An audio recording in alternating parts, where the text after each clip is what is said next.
Yeah, probably. Yeah. From the first word spoken to the last amen. Look, day one, I believe in the Father, maker of the heavens and the holler. Seen things unseen in the silence, whole world in his hands, that's balance. Light, land, oceans in order, skylines stretch past borders. Every breath, every law that's written came from the mind that isn't limited by minutes or distant. Feminine wisdom, perfect existence, one throne, no rival in the system. Alpha in the code, I listen.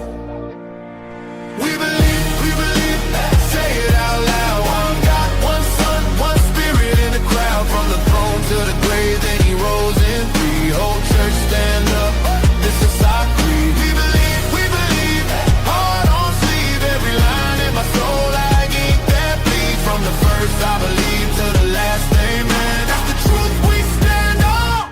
Say it again.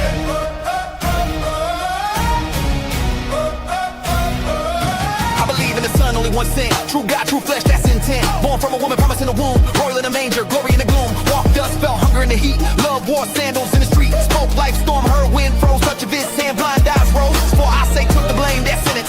Cross on his back, that's penance. Laid in the grave, don't shut dark, deep, third day, sun up, death fell asleep. Lifted up, backseated with the Father, all things under him, why bother? Running from grace when the gate wide, he'll come blazing, judge day, no size. We believe, say it out loud. One God, one Son, one Spirit in the crowd. From the throne to the grave, then he rose in three. Whole church stand up, this is our creed. We believe, heart on sleeve. Every line in my soul, I ain't that bleed. From the first I believe to the last, amen. That's the truth we stand on. Say it again. I believe in the Spirit, breathe in the lungs. Fire in the room when the praise gets sung. Oh yeah.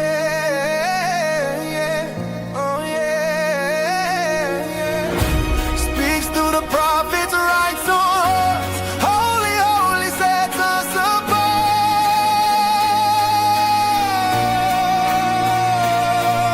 One church, one hope, one birth. Forgiveness reigning on this earth. Grace gonna crack when he calls our names. New life, new body, no shame. We believe, say it out loud. One God, one Son, one Spirit in a crowd. From the throne to the grave, then he rose in three. Whole church stand up, this is our creed. We believe, heart on sleeve. Every line in my soul, I ink that bleeds. From the first I believe to the last, amen. That's the truth we stand on. Say it again.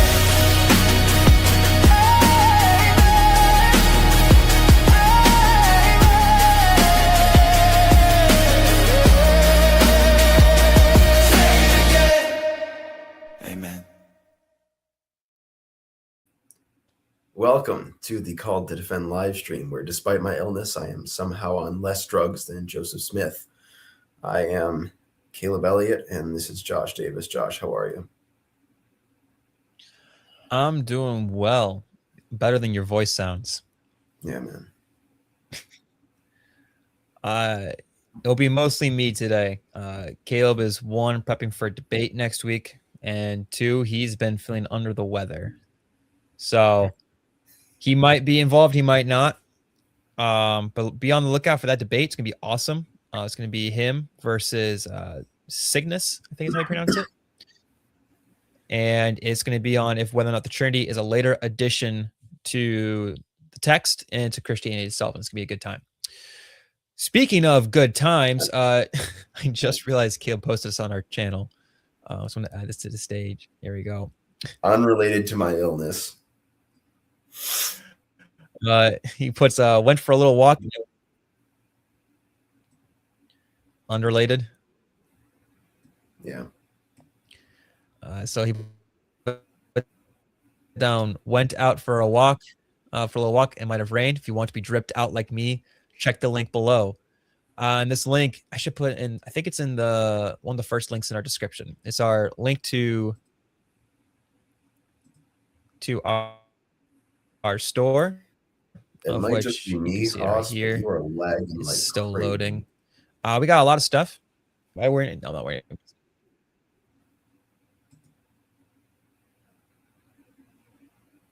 Huh? I said it might just be me, but you were lagging like crazy. Let me just make sure that I'm looking at the stream it's right not now. me.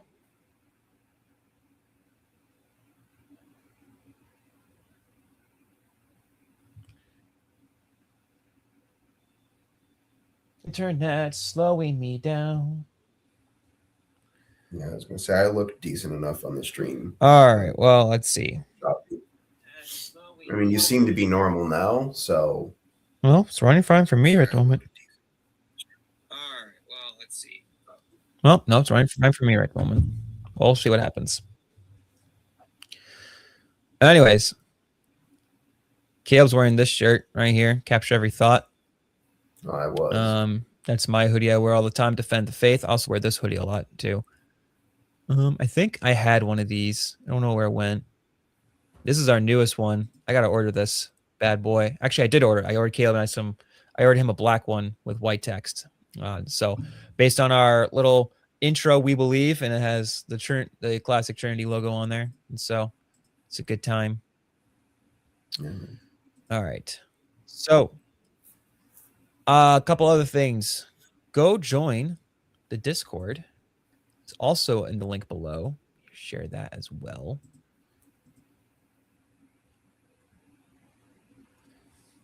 Yeah, We got all of our ecumenical councils in here that can be a part of once I share my screen.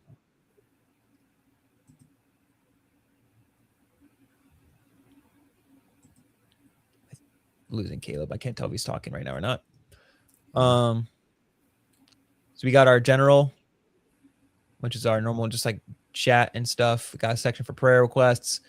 Admin chat, that's for Caleb and I. Memes and memes. Beat me to sending it. I should have sent it first. Slapping Arius. So this is our go and debate theologically about stuff. Announcements, where I and Caleb announce what's going on. Submissions, if you have anything you want us to kind of review and to look at or to do.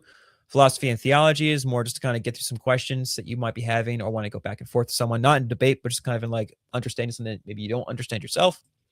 Out of pocket, if you hear Caleb and I say something ridiculous, you throw it in here. Verse of the day, resources. I just started getting going on this, but then people had this weird thing happening here.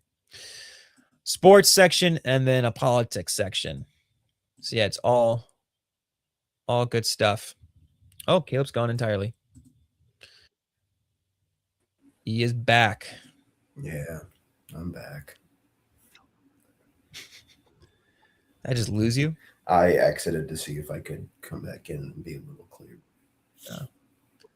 Let's see. Comments. It's the Caleb and Josh show. In tonight's episode, they tried to distract each other by making the other one laugh. That sometimes happens. I think Caleb's way too sick for that to happen tonight.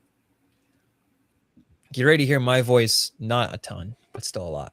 More than anyone wants to. Yeah, me too. All right. So as you can see from the topic. Hang on. Yeah. I have to revisit the clip that I have been laughing about nonstop all week from our podcast. If you don't watch our podcast, you need to tune into this week. It is one of the funniest intros I have ever done in my life. I don't agree with that. I mean, I don't expect you to, but watching it back, I could not stop laughing, and I have just been quoting it to myself and just laughing and making my coworkers genuinely concerned for me. But they should be. They should be concerned. Because I'm just sitting there laughing to myself, and then I go into a coughing fit. So, but I mean, seriously, if you guys do not watch our podcast, go check that out. Because holy cow, I am one of the funniest human beings to ever live. That genuinely is like one of the funniest things I've ever said. Anyways, enough of this. Before you move on, we also have a new podcast series that started up. I was actually about to comment on that. Oh, it's been coming. Okay. Ow. I I could think you're not dying too much for that. I could not mute my mic in time. I got it. Thanks, man. All right. So we have a couple what we call sub channels. So I'm going to quickly talk about the ones that have already been out. We have Apologia. This one runs with this channel in terms of its live streams. It is where we kind of post some clips and stuff. It's mostly Caleb in terms of polemic stuff. So if you're not tired of Caleb, go check it out there. We're probably thinking eventually do some side projects in there, but it's clips of things from our streams and dealing mostly with apologetics and polemics versus Call to Defend regulars dealing more with general apologetics and right now Trinity and stuff, but Apologia is like almost like strictly polemics right now. Graphai is a little bit younger, but is doing well still. It's our theology channel. Is where we've been putting a lot of our theology content nowadays, just because it's getting a little lost in the weeds with everything else that's going on in our regular channel. Our podcast is slowly being moved over to here. We will continue to have it collaborate with our regular Call to Defend channel, so you can still see it if you're not following Graphai. But I would recommend following Graphai because the podcast that we do on Mondays will be moving over there, and we are re-releasing some of our other videos over there that are more theologically focused, that have gotten lost in the weeds a little bit, so they can have a little more of a clear spot. We also recently, and by recently I mean today, opened up our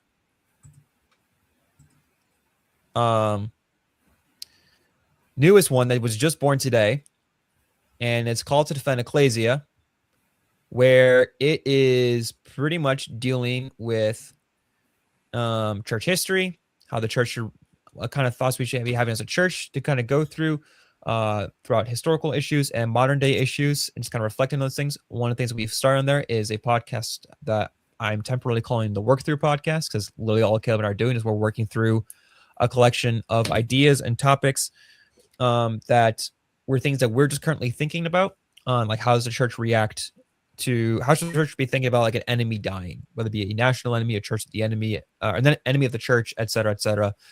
At some point, we're probably going to be talking about what is the relationship between human nature and sin, and amongst a few other things. So it'll be a good time. We'll be posting Ecclesia. We post on Tuesdays and Thursdays. Our Graphai will be posted on Monday, Wednesday, and Fridays with Call to Defend, and then Apologia is posted on Tuesdays and Thursdays as well. So yeah, go check that stuff out. We're getting memed in I think Discord. We're getting memed in the Discord. Yes, Out of pocket stuff. Memed, yeah. Oh, We got a nice little screen grab of you. nice. They got a couple of you too. Yeah, I know. They got you the B those, and the O.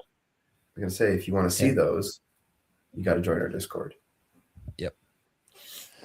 All right, now to the actual focus of the stream. I'm gonna mute myself and get uncomfortably close to my laptop. Sounds good. So this honestly, this is not me actually trying to make it necessarily an argument. This is actually a question that I kind of came to, and then I saw that members of the L.D.S. church were trying to respond to it.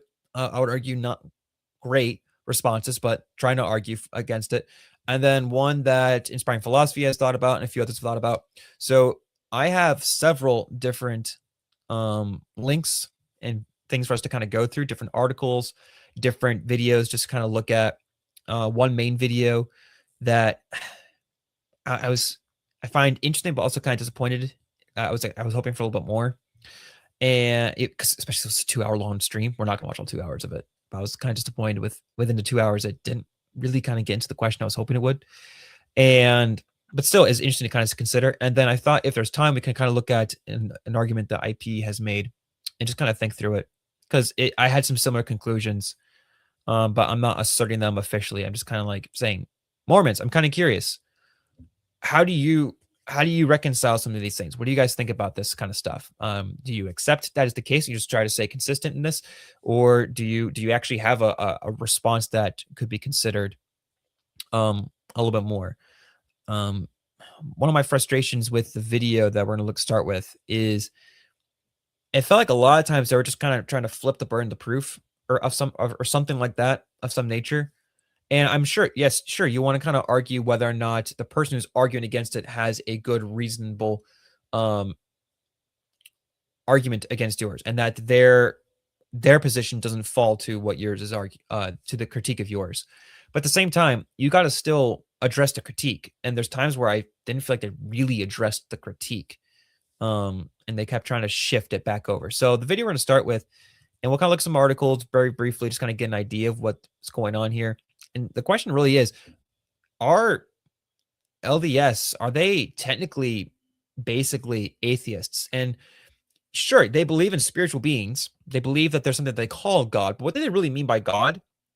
And how, and if they believe, if they reject a certain set of things, but then accept other things that don't really kind of defend their position, it seems like that, yes, you may have spiritual beings, but you're effectively like a spiritual atheist. And I'm just kind of working through this. I'm just kind of curious what people would have to say about this. So there was a stream, is also a recommended channel that we were told to look at by, I think 2 streams ago. And one of them was called Missionary Discussions. And so I thought it was kind of cool. It's a nice big panel of these LDS guys who are just kind of responding to this video that Joel Heschmeyer, wait, is it Heschmeyer? Joe Heschmeyer, is it? Yeah, Heschmeyer, Joe Heschmeyer. And Pints with Aquinas. They did a video. So they're obviously going to be arguing more in opposition when they're responding towards scholastic Thomist understanding of God, which is one I'm still trying to wrap my head around in comparison to some of the other things. I'm also kind of starting with like the earlier sources before you start to get into the more scholastic philosophy. But they kind of provide this argument that LDS members are effectively atheists. And there's times where they kind of respond to it, and there's times where they don't. But I'm just kind of curious. I kind of want to share some of these things with you guys, and then we can kind of look at some of the articles and then look at some other stuff. Something by Jacob Hansen, and then look at something by Joseph Smith, and then look at finally IP's video, just kind of get some thoughts. So yeah, just kind of join us for the ride as we kind of work through this. I'll put it this way. Here's a thought that went through my mind. So it seems to be, depending on the LDS member you talk to, that they either accept or reject the idea that God, in terms of the Father, was previously a human. Which means if he was previously a human and then he was exalted to godhood as Father, then there's technically a God above him. So my question was, okay, does that have a constant loop backwards? And from what I could find, either they were unclear or they were saying yes. I didn't really find many who said no, unless they rejected the idea that God was previously a man, which seemed to be like more in the minority in some cases. But then there's also the interesting thing is that depending on who you talk to, when they talk about Yahweh, some will say, like Jacob Hansen, that Yahweh is the Godhead, and therefore Yahweh is effectively the Father, but also everyone else in the Godhead in terms of their what they are. But then there are others who are saying, no, Yahweh is Jesus and El is the Father. But that's runs into a problem when you get into Isaiah, where you have El and Yahweh next to each other, referring to the exact same being, the exact same being. So I was just kind of lost in this. Like, okay, if there's a constant loop back, at what point do we say that there is truly God? And I know they reject certain things here and there, as we'll see that they reject ex nihilo. So they reject the idea that God created the material world. And so, but they also say that God's a material being. So they'll say that's eternal. There's this idea that God is, he's also subject to eternal laws.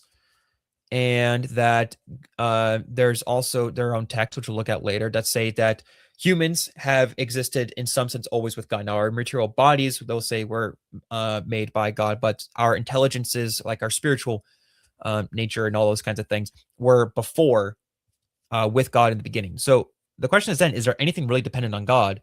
And therefore, is there technically a God apart from the fact that he's just happens to be the guy in charge? I know they don't really just say that he happens to be in charge, but that kind of is what it feels like at times. There seems to be is that he's basically just in charge because he was like the human that did the best at following the laws. And that's what the text even say. So I was just kind of curious, like, okay, are they effectively atheists, even though they believe in a spiritual world?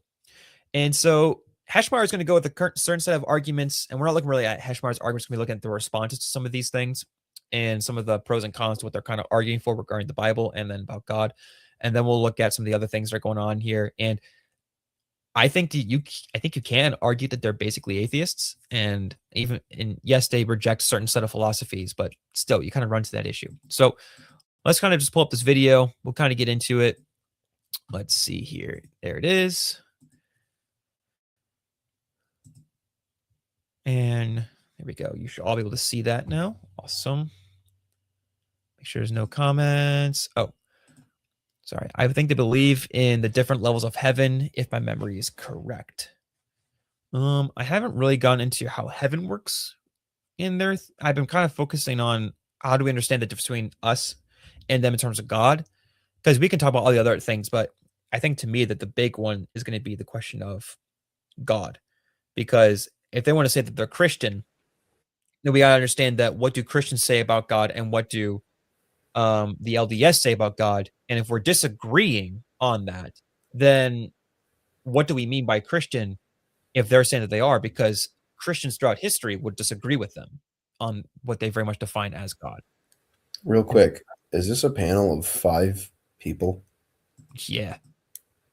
Man, we got rookie numbers then. There's just the 2 of us.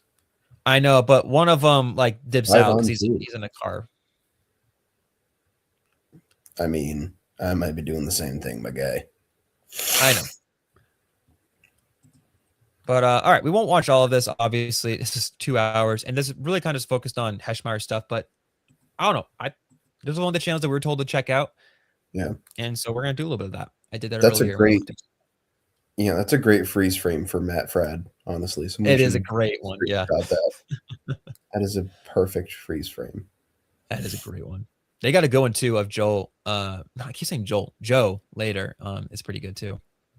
We'll see it. Yeah. All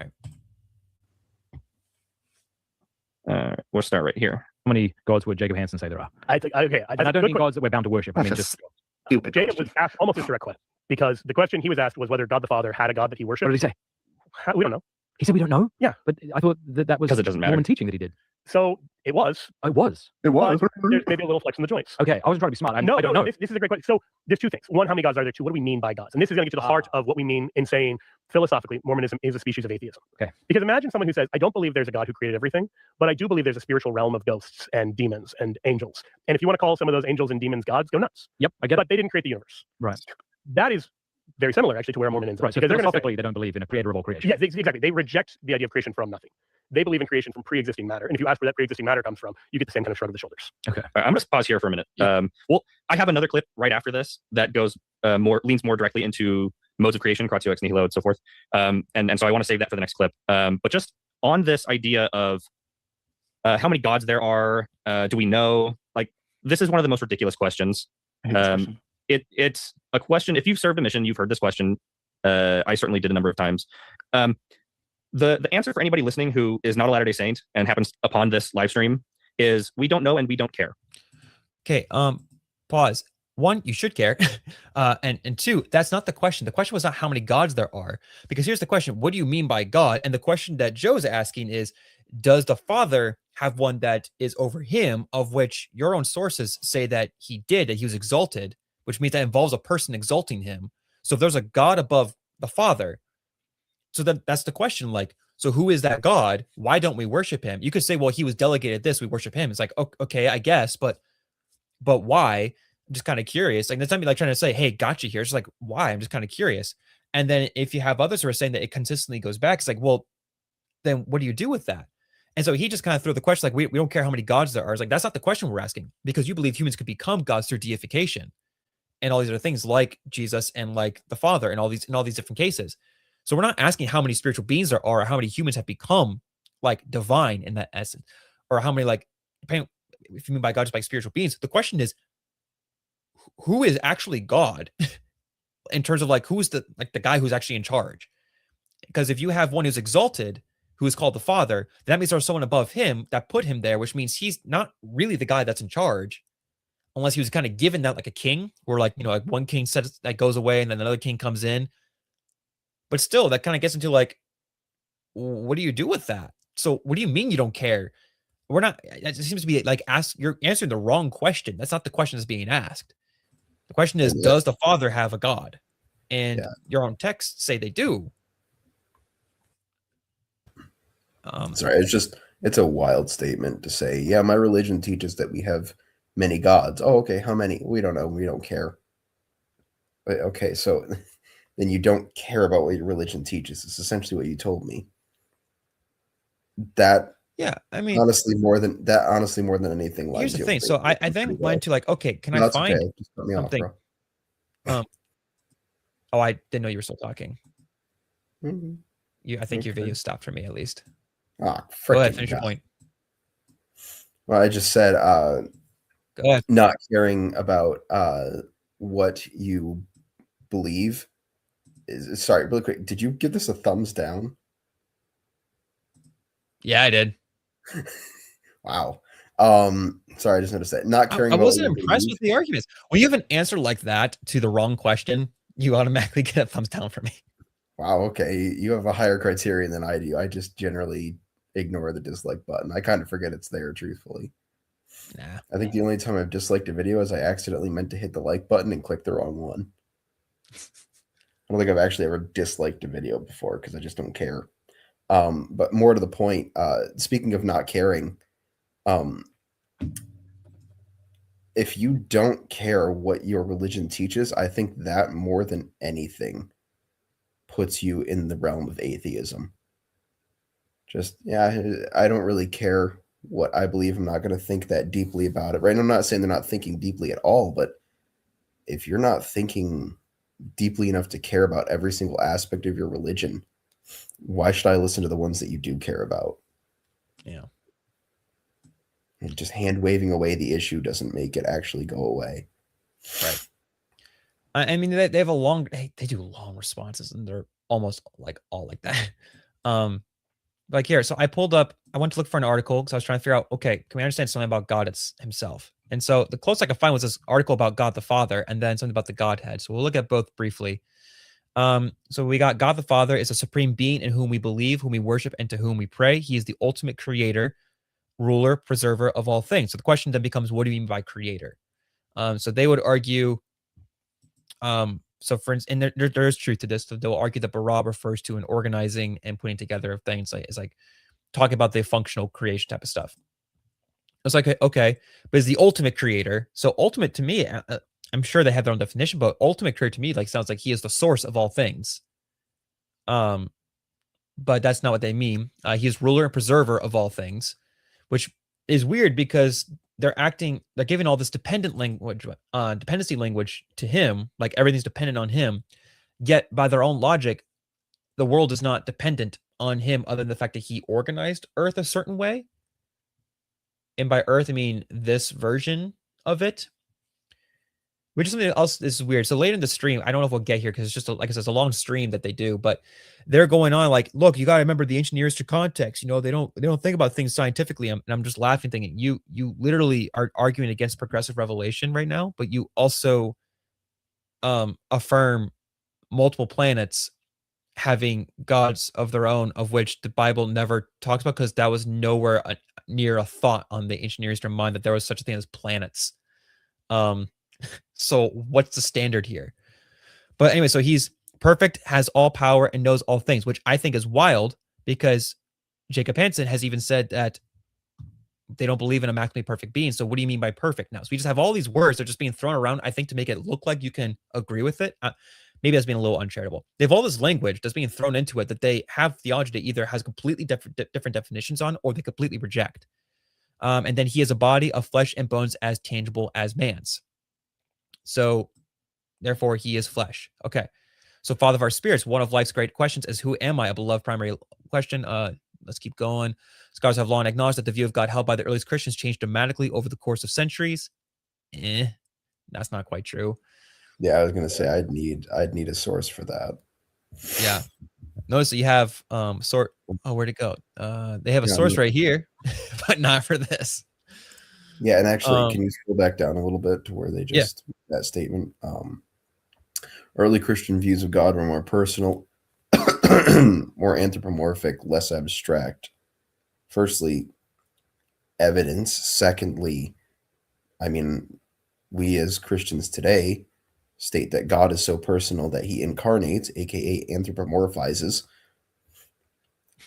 and comes and dies for us in a very real, tangible, abstract way, and then has a bodily resurrection to the point where the physical form of God that he takes, or the physical form of human being that God takes on, ascends into heaven. So I'm really not sure what they mean by more anthropomorphic, more personal, and less abstract. I think they're referring to. Well, I think part of what they're trying to argue for is like when you have like language like the hand of God and all those kinds of things, or like the theophanies, like, oh look, physical beings. Like, notice they're not all exactly the same, and it's supposed to be the same person. So either he can't decide on what he looks like, or he's accommodating language. Like they want to argue for. It's weird. In this stream, it felt like they were trying to argue for a literal reading in terms of like a hyper literal reading, I guess I could say. It's like going like more towards the flat earth type of reading while also rejecting other things. And so they're what's what I'm looking for? Their standard doesn't seem to be consistent. And it just seems to kind of like work whenever they want it to fit. Now, that might not be the most charitable way to express it, but that's just how it, at least in the videos and the articles I could find, it just kept like they were just kept picking and choosing what they wanted to say, or they would say something but never define their terms. So then it said the key ideological shift that began in the 2nd century after the loss of apostolic authority. That's a major assertion. You gotta actually demonstrate that. Resulted from a conceptual merger of Christian doctrine with Greek philosophy, of which Caleb has said a couple streams ago that existed during the New Testament. Yep, you got to throw out John then. Yeah. Latter-day Saints believe the melding of early Christian theology with Greek philosophy is a grave error. We've read about this before. We are literally children of God, spiritually begotten in the premortal life, which doesn't make sense to me because they're, unless I'm not understanding it, their doctrines and canons, I think it is number 88. No, 93. We find it. Home. Let's go to doctrines and canons. You mean doctrines covenants? And covenants? My bad. If we go to, I think it was 93 or 80. Yeah, that's what I just said. I think I'm on a delay. All right. Maybe.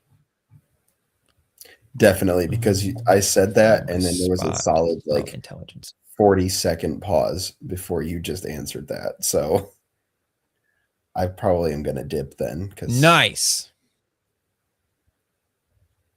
It doesn't really make sense to hang around if I'm on such a significant delay. All right. So we have here, man was also in the beginning with God. Intelligence or the light of truth was not created or made. Neither indeed can be. Hang on. Hold up. You have a comment here that I think is pertinent. Here we go. Hi, Active Latter-day Saint here to use. To us, there is God the Father. We don't know his origin. That's pretty much the end of it. We don't teach as a core doctrine the infinite regress of gods. I didn't say core. I'm just saying that you have those who affirm that there is a God above God the Father. They'll say there is potentially, either there is or there's potentially a consistent regress of gods, or you have those who reject the idea. So if you're, if you're going to say that God the Father at one point has a body and then is either elevated to the divine status he is now, or, you know, there's got to be some origin point to the physical material, right? And even Joseph Smith says this in his discourse, which we'll look at a little bit later, the King Follett sermon, where he says that God was like us, and therefore was exalted. Well, exalted means that you were, exaltation involves a person exalting you, which means there was one above him that exalted him. So either Smith is wrong, or, and which, sure, you guys, I know you guys have different thoughts on prophets and stuff, but it just doesn't seem to be super consistent regarding that. But back to the other thing I was going to be saying. What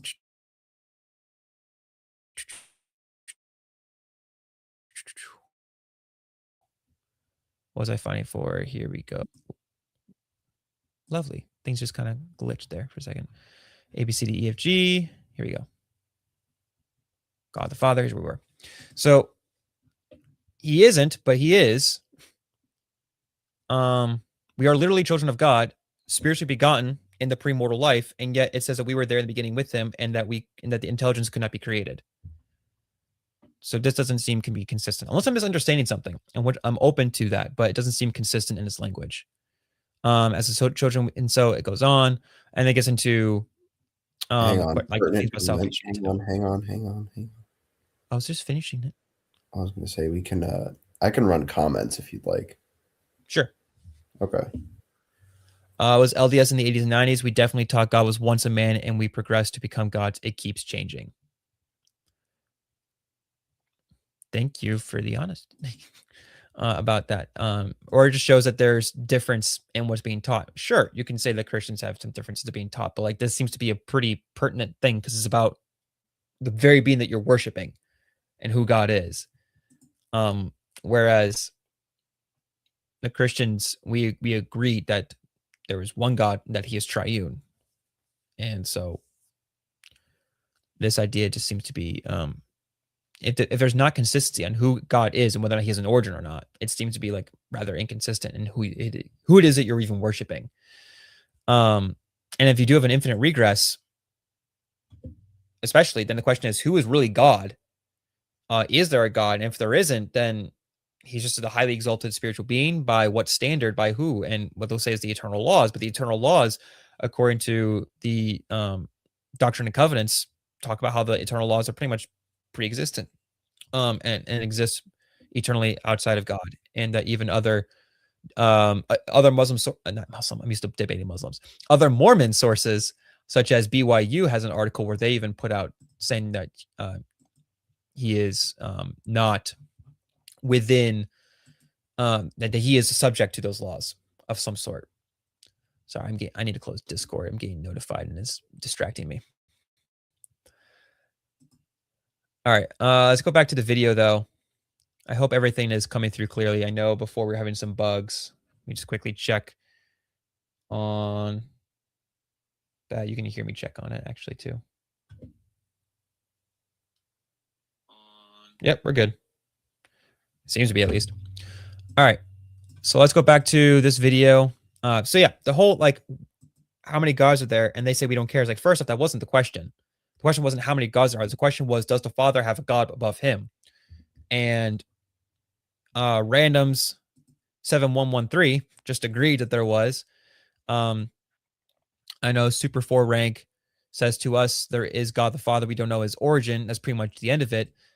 You can argue that maybe from some of your scriptures you don't know that, but Joseph Smith says that explains what the origin is in some way. So the question is, do you or do you not know? And that's a pretty important. Maybe you can like argue that we don't know how far the infinite regress goes and what that all looks like. Okay, fine, I get that.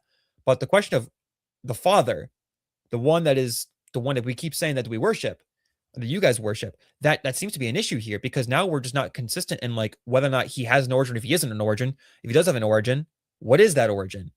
And is Joseph Smith right or is he wrong? Did he create? Is he creator and sustainer of all things, or is he not? What do we mean by creator? What do we mean by these different things?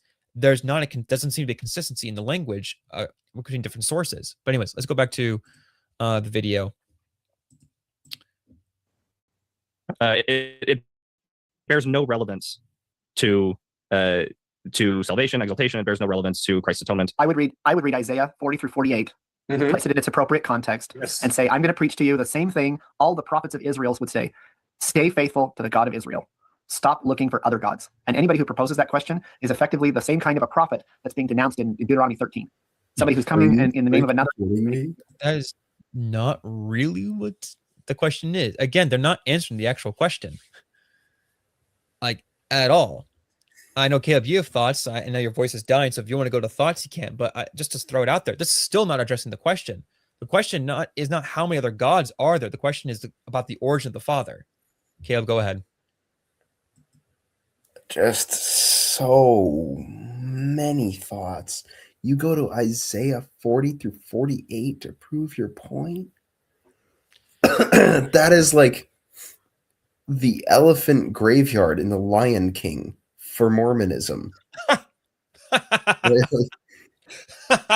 Everywhere the light touches Simba is ours, but we don't go there. Right? I mean, and there's good reason, right? Isaiah 45 and 46 in particular just mops the floor with Mormon theology.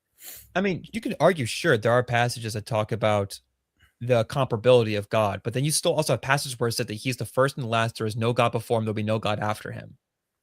Exactly what I'm talking about. That rejects the, and you can even talk about Elohim in the broadest sense about spiritual beings. If there's no spiritual being before him, that means there is no father to the Father, which is a contradiction of this whole argument that Joseph Smith makes, which is why I think some LDS now are rejecting the idea, but still you are now showing an inconsistency of which much later in this stream, we won't get to it, unfortunately, just because it's so long. But they at one point argue about this whole idea about how clear things are. You know, like if things aren't clear, then why should we believe it? Is like if you can't agree on the Father here, that shows an unclear thing. By your own standard, we can't trust that your religion is true then, by your own standard. Let's see the comment. We are spirit children of the Father, but we believe all of us have always existed. So we believe we're... Yeah, sorry, go ahead, finish the comment. So we believe we are of the same species as God, similar to an acorn and an oak tree. We are the acorn, God is the tree. Problem is the document I just read disagrees with you. And if you believe that, then okay, so you don't believe you've always existed then. Yeah. Right? Because then God the Father isn't producing you like a father, right? He's not creating. I should use the word creating, not producing. Those are two different words. That's an important distinction. Right, so if you are spiritual children, that means he at one point created you, so then you have not always existed. And if you are the same species as God, then that means God has not always existed. Right? Because you are saying we are of the same nature of God and we are created. Okay, well then if you are created by nature and you are of the same nature as God, God must be created. So you have just absolutely confirmed what we are saying. Yeah, and your own doctrine of and covenants says that we've always been there with them and the intelligence cannot be created. But in order for him to be a father, that runs into issues. Now, if you want to argue for adopted father, then like who was our father before him? And why did we switch fathers? Especially if it's spiritual children before the creation of, or the, I guess you could say that the forming of the material. This just, maybe I'm missing something here. Like I'm genuinely asking the question. How do you guys get around the fact that you effectively are atheists? If this is where the logic leads, how do you get around this? Because all I can see is that you end up in the spot that, yes, you believe in a spiritual world, but there technically isn't a God. There technically isn't one who is God. And even then you still have the philosophical issue of time, where if you're talking about this eternal constant thing, like it just constantly goes back. How do you get to today? It could be said that God organized us, so we existed before God made us his children. So now you're saying God has changed. Which again, also, I know you guys reject classical. Organized this? What does it mean that God organized you? I think so maybe he's referring to the physical nature, but even then, like you just said, he's spiritual children that exists before the forming of the material or the forming of like the bodies in Genesis day 6. So now you're just moving around when we officially become children. And yeah, again, you may have you guys, I know that most LDS reject like classical logic when it comes to like theism and all that kind of stuff, but you still have to then show a different argument that could be sustainable for it. What's up, Caleb? Sorry, just your statement that they reject classical logic was like, I know how you meant it, but that could be taken as shots fired right there. Well, I mean, that's something that I think it was No, I know. Hansen has like openly stated they reject that logic and stuff. Yeah. No, I knew what you meant, but For those who don't know. Anyways, let's get back into this. So just by suggesting there could be other gods, you are enticing the person away from the worship of the true and living God, which is Oh, that was the other thing. You guys are now again, you're conflating the issue of what the Bible refers to as the Elohim, so the like the spiritual as I'll just use Heiser's language because I think it works well. The term for spiritual residents, like those of the spiritual realm, and what we're asking about the question of God. And so the question is about the Father and the one who's above him. So you're talking about the incomparability. So if you have one who's now king, he's the incomparable one. Well, there was one who technically was comparable before him or was greater than him. So what do you do with that? That's not consistent, because now if you're saying that the Father's incomparable, well, guess what? There was one before him that was exalting him. Therefore, there was one that was comparable to him. And then you can say, well, it's just this ancient Eastern language that the shots fired. But again, what do you do with the fact that Isaiah says there's none before me, there's none after me? Such one is using Elohim in the case of in terms of his as some Old Testament scholars call species unique, meaning he's the only one of his kind. There's no other being like him. What do you do with that? It doesn't seem to be consistent with the actual text. And now you're trying to conflate the idea of the spiritual realm with the angels and demons. And those are just categories we kind of developed, especially during the medieval period. But these other spiritual beings, that all are subject to him. I mean, you guys can argue, look, there's the other nations have their gods. Right. When did those gods kind of start getting a little foothold in the door? After God delegated to them, according to Deuteronomy 32, saying, hey, go watch over them, but then they become corrupt. So, and we can get into that later, but therefore, who had the authority to give them the other nations? Yahweh did, which means the other beings are not even just comparable to him in a, oh, I'm superior idea, but in a literal way, they are submissive to him unless they decide to rebel against him, as they do. And even then, they're still not comparable to him because they all run in fear. Even when Jesus just appears on the scene in his incarnate form, they're still in terror of him.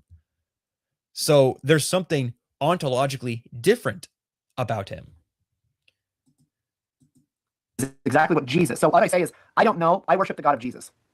That's who I submit to. No, you don't. Yeah. Also, and I know, Jacob, you actually had a debate on this maybe a year or so ago against ex-L.D.S. fellow. But we do know the Bible itself, affirms the ontological existence of gods, also the angels. The textual variant that come around of Deuteronomy 32, 7, 9, 43.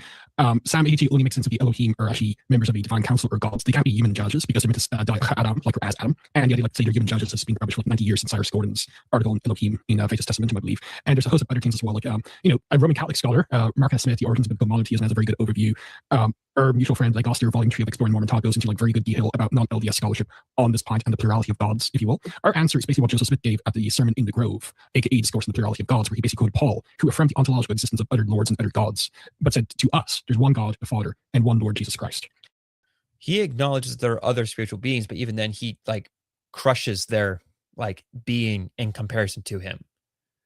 And that's why they frequently, he'll say there are other theos, because he knows that other people worship gods. But even then, he, in many of the passages, refers to them as nothing more than just angelos or daimonion or several other words that he'll use for spiritual beings, of which daimonion was also a word, depending on its ending or what word it was tied to, was a word that was also generally used for just any spiritual being. But they never used it for Yahweh or for Jesus. The New Testament authors were very specific never to use that for him. And then when they used anything else, they used it for the other beings, unless they were just saying, yes, there are other gods, meaning that there are other beings that the other nations worship to. But then Paul also says that they're not really God, meaning they're not like him in any way.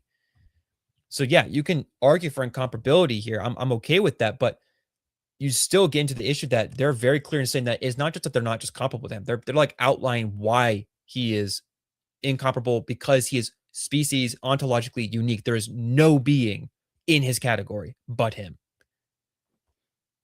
So this is just it. You can, and the thing is, they're doing what Hansen does. They'll pull from like scholars like Walton, Heiser, and various other people, like saying, "Look, see, they agree with us." Like, no, they don't. They're Trinitarians. They firmly disagree with you on this. So clearly, you haven't actually read their work. You just cherry picked what worked for you, because it looks like it affirms what you're saying, but it doesn't affirm what you're saying. And that's actually the same answer Christ gives in John 17:3. For him, the one true God is not the being, if you will, of Thomistic philosophy or what have you, that has no passions or parts in his constitutive being. No, it's the person of the Father. And in fact, does anyone know who Eleanor Stump is? Nope. Well, Eleanor Stump is a faithful Roman Catholic, but in one of her books, she basically struggles with the idea, like, say, all right, this is where they start to get more into Thomists specifically, of which is when they just kind of shift the topic entirely from the actual question. Yes. Yeah. I don't know why they UE. I'm not sure what that really means. Do you, Caleb? No. Okay. Maybe leave a comment and help me understand.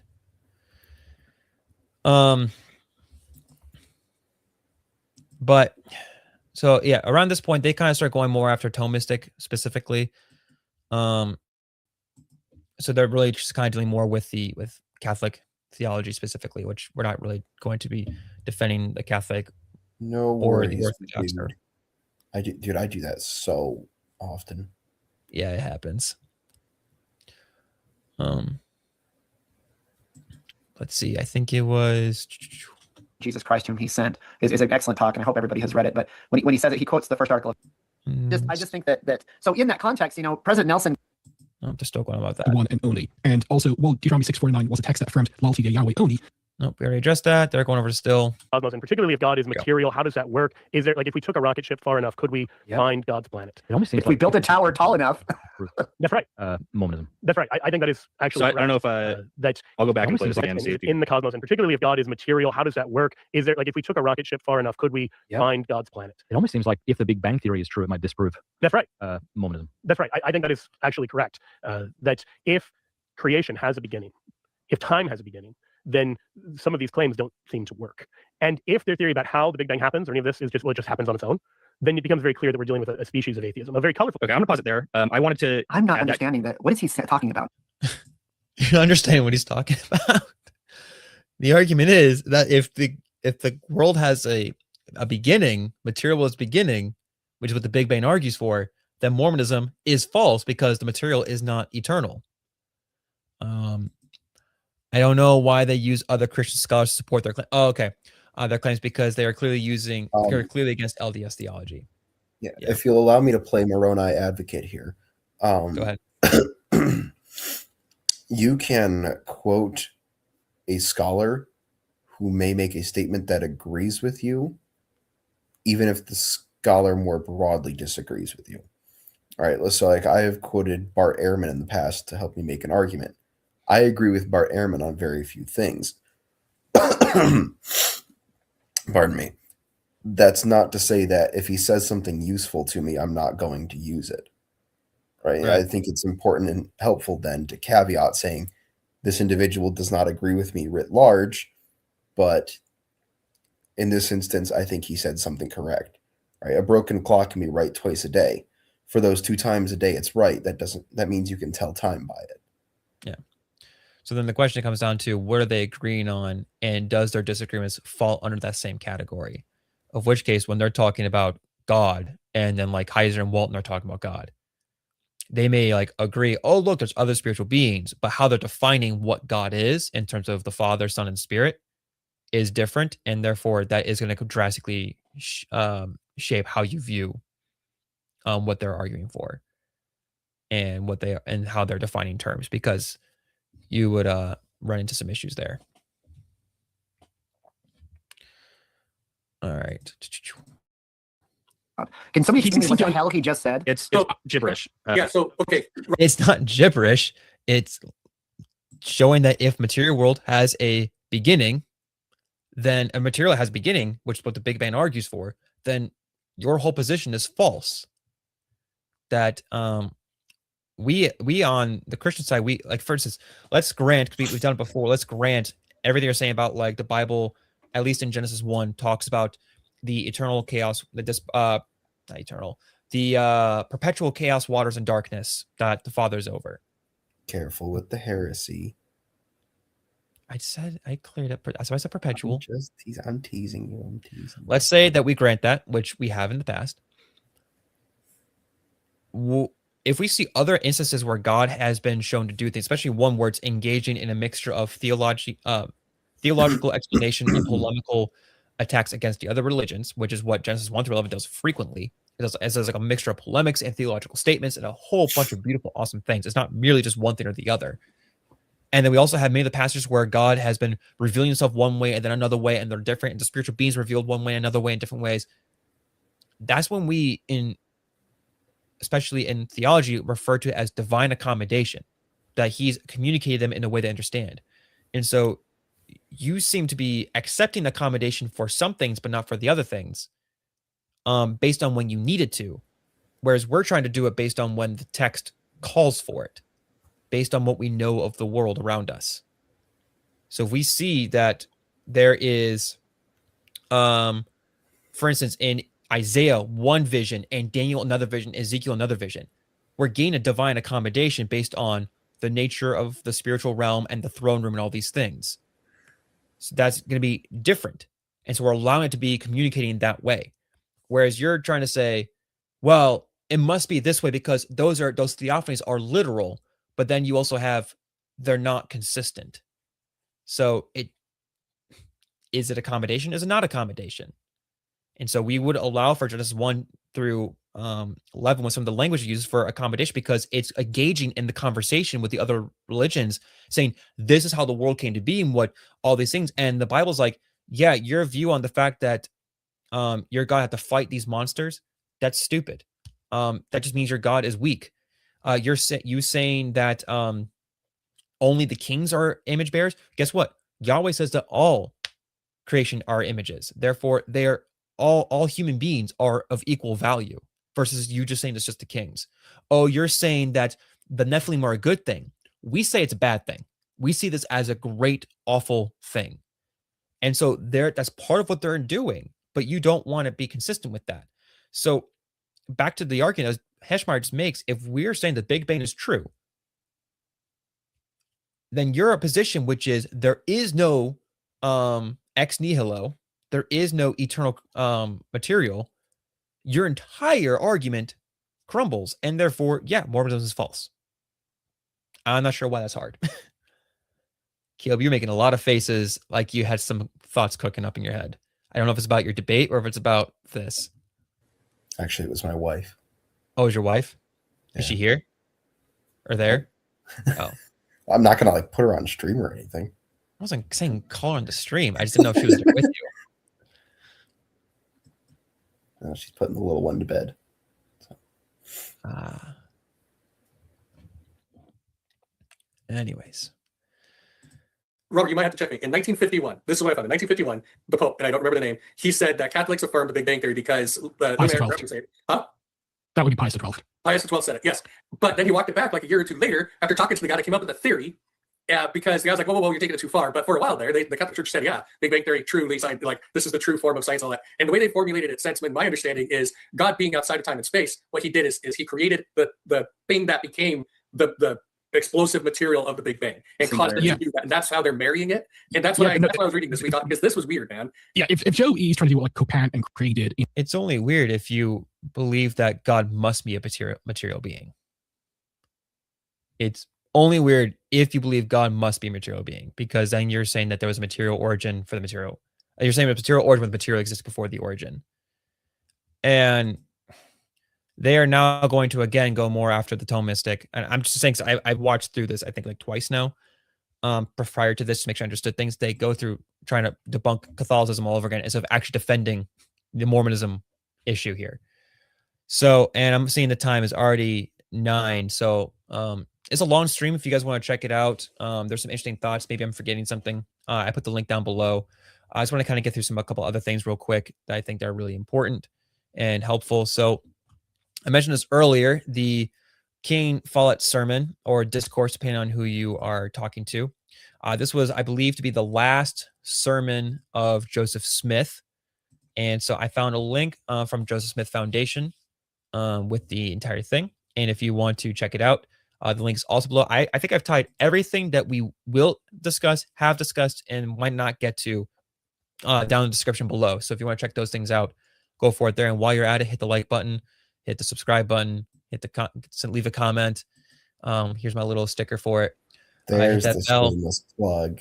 There we go, baby. Join the Discord. Goes to the merch store. But yeah. So here's it. And here, this is, again, I believe, if I understood correctly from what I could find in my research, this is his last sermon. And so we're going to get to the section regarding the character of God and God and exalted man. So we're looking at mostly the specific spots about who God is and stuff. Because I think the big question for me, I've been kind of struggling with and trying to understand LDS theology. And I'm very excited with the fact that we have the missionaries that Caleb got in contact with, and us just trying to figure out when we can meet up with them. And then the guest who's coming on in a couple weeks. I'm hoping to maybe have some better clarity based on these things and other studies I'm going through, just to kind of understand what exactly do you guys mean by God? Because clearly we're talking about different things here. And it seems to be that right now you guys are still stuck in a position where you're spiritual atheists. That's kind of the conclusion I'm at right now, based on this stuff.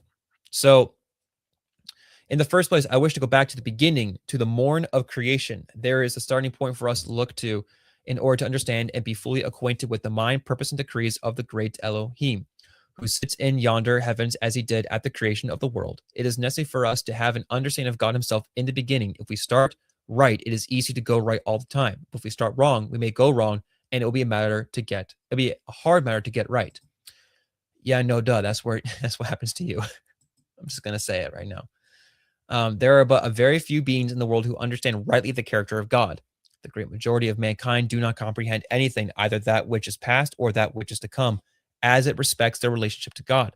They do not know, neither do they understand the nature of the relationship, and consequently they know but little above the brute beast, or more than to eat, drink, and sleep. This is all man knows about God and his existence, unless it is given by the inspiration of the Almighty. If a man learns nothing more than to eat, drink, and sleep, and does not comprehend any of the designs of God, the beast comprehends the same things. It eats, drinks, sleeps, and knows nothing more about God. Yet it knows as much as we, unless we are able to comprehend by the inspiration of Almighty God. If men do not comprehend the character of God, they do not comprehend themselves. I want to go back to the beginning and to lift your minds into more lofty spheres and a more exalted understanding than what the human mind generally aspires to. He's being very careful not to pull an appeal to authority right now. Being very careful not to pull. He might pull it later. He might. I want to ask this congregation, every man, woman, child, to answer this question in their own hearts. What kind of being is God? Ask yourself, turn your thoughts into your hearts, and say if any of you have seen, heard, or communed with God. This is a question that may occupy your attention for a long time. I again repeat the question. What kind of being is God? Does any man or woman know? Have any of you seen him or heard him or communed with him? Here's the question that will, peradventure, from this time henceforth occupy your attention. The scriptures inform us that this is eternal, that they might know the only true God, and Jesus Christ, whom you have sent. So they're saying that you do know and you don't know. If anyone does not know God, inquire what kind of being he is. If he will search diligently his own heart, if the declaration of Jesus and the apostles to be true, he will realize that he has not eternal life, for there could be eternal life or no other principle. My first object is to find out the character of the only wise and true God and what kind of being he is. And if I am so fortunate as to be the man to comprehend God and explain or convey the principles to your heart so that the Spirit seals them upon you, then let every man and woman henceforth sit in silence, put their hands on their mouths, and never lift their hands or voices or say anything against the man of God or the servants of God again. But if I fail to do it because my duty to renounce all further pretensions to revelation, inspirations, or to be a prophet, and I should be like the rest of the world, a false teacher, be hailed as a friend, and no man would seek my life. Pause. Where's that comment? Where is it?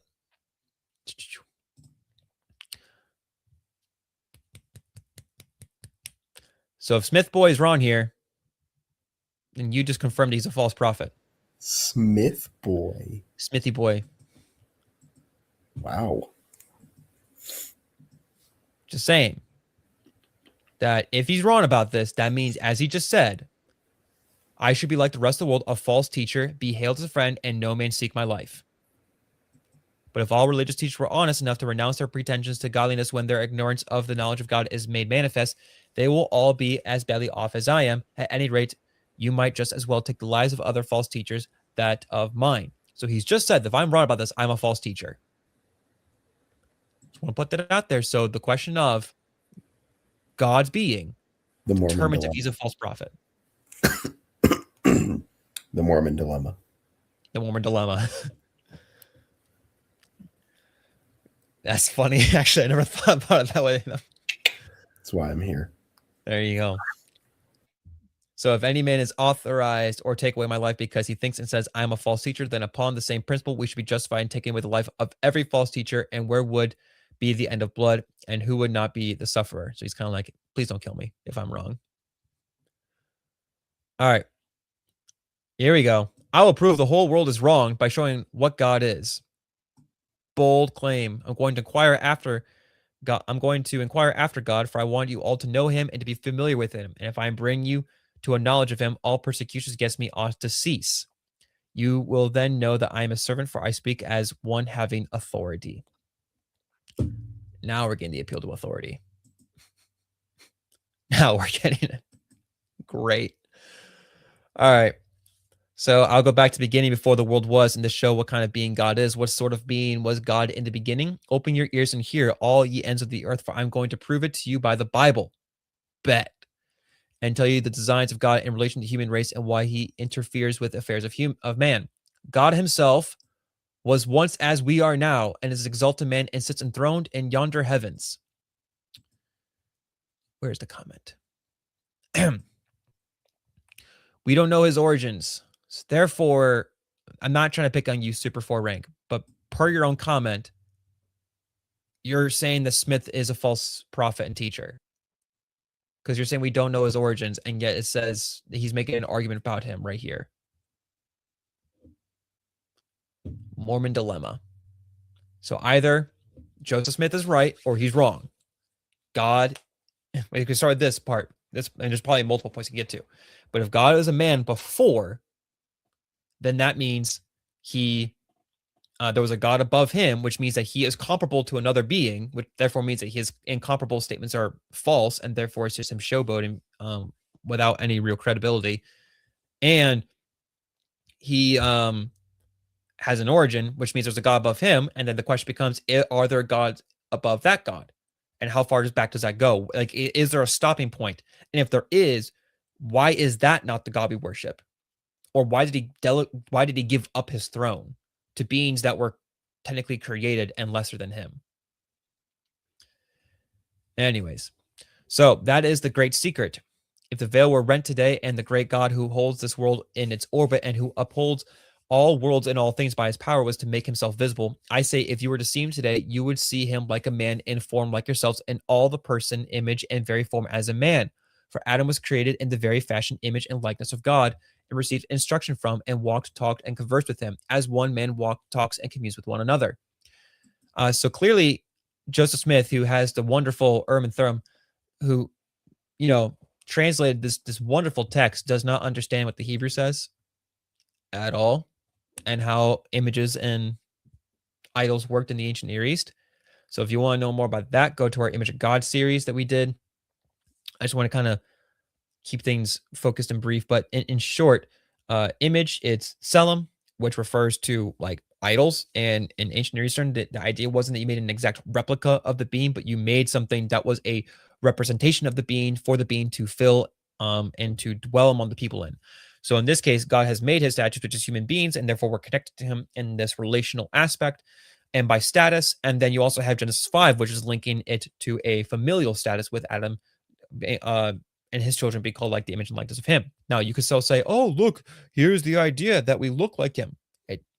You then run to the issue of you have different ethnicities, you have different genders, and all these things. Like, you have to somehow say that God is this weird mixture of things in order to say that we look like him. Now, you could argue for a bunch of other things, but then you're appealing to modern day science and Greek philosophy, which the other videos say we don't do that, because that's the great error of the Christian church. Double standard. And the Gospel of John. And the Gospel of John. Well, I had another thought. I lost it, but it's fine. Oh, but then also like so like the idea of likeness and images, they were not exact replicas of those things.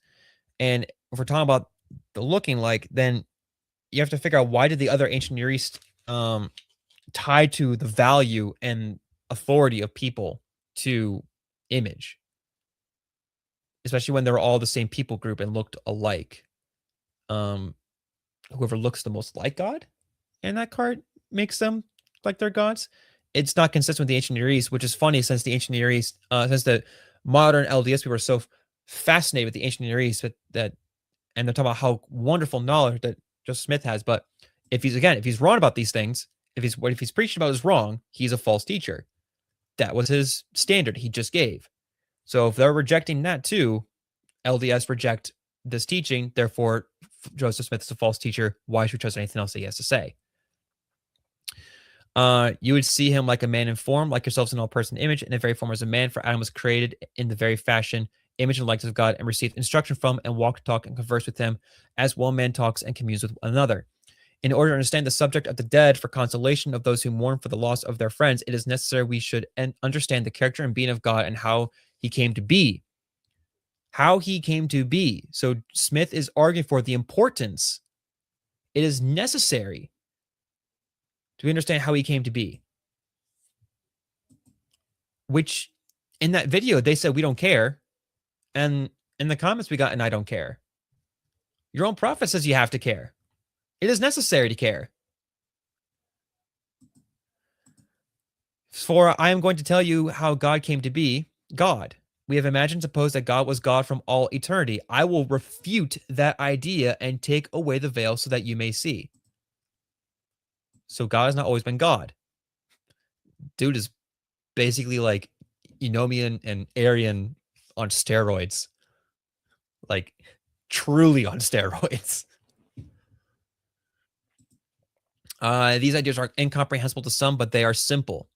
It is the first principle of the gospel to know for certainty the character of God, and to know that we may converse with him as one man converses with another, and that he was once a man like us. Yes, that God himself, the Father of us, dwelt on an earth, the same as Jesus Christ himself did. And I will show it from the Bible. So now the Son also isn't technically God until he's exalted, because you're saying that if the Father became God after he's exalted, therefore the Son wasn't God when he was exalted. Therefore, all of his God claims was his just assuming that he was going to make it.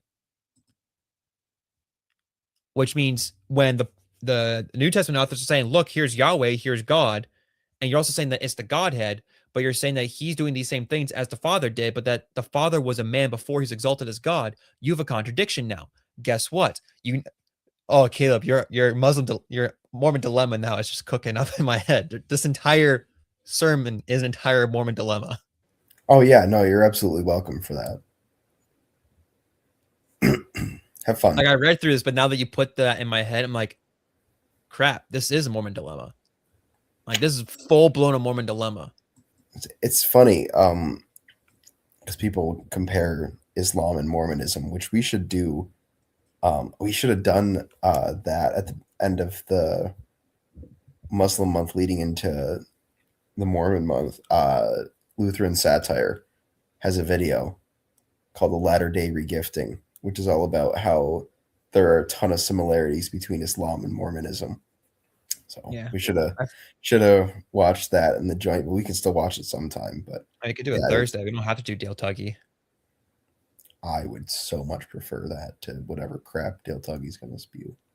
It's pretty much. I thought. Go ahead. Sorry. Nope. Go ahead.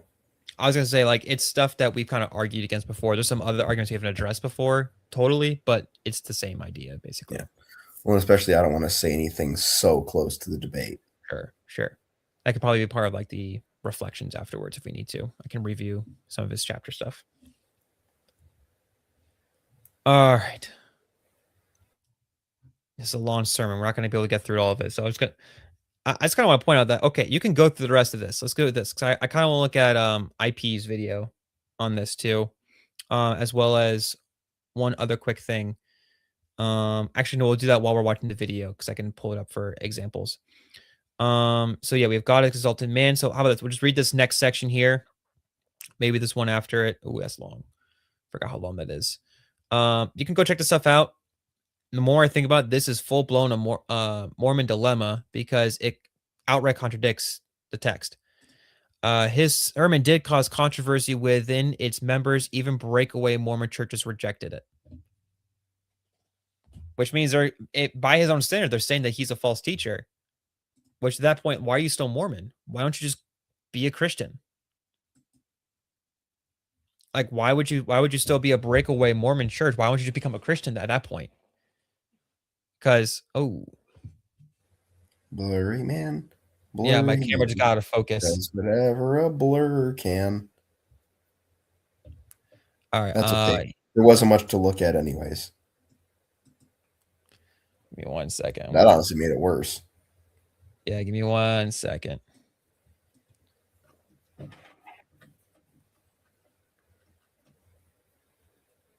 I kind of want to troll him right now, but I won't. Oh, wow, he's gone. All right, guys, get prepared to hear a man who sounds like an elephant was punched in the nose.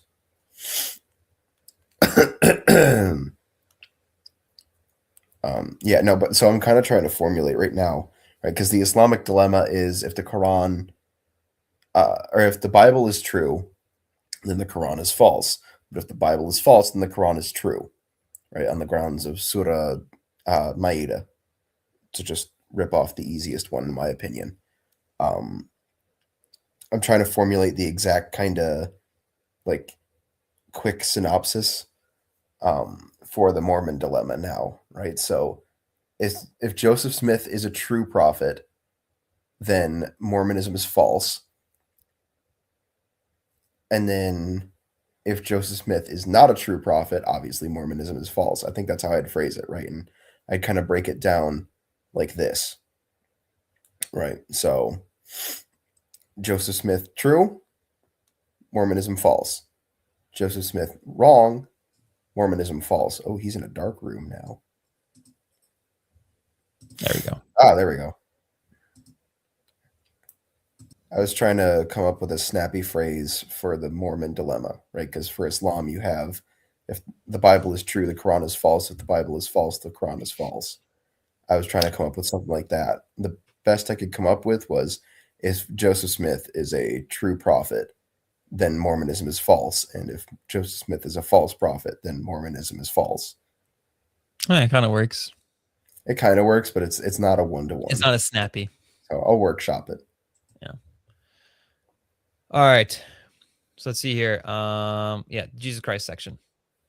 I wish I was in a suitable place to tell it, and that I had the trumpet of an archangel, so that I could tell the story in such a manner that persecution would cease forever. What did Jesus say? Mark it, Elder Rigdon.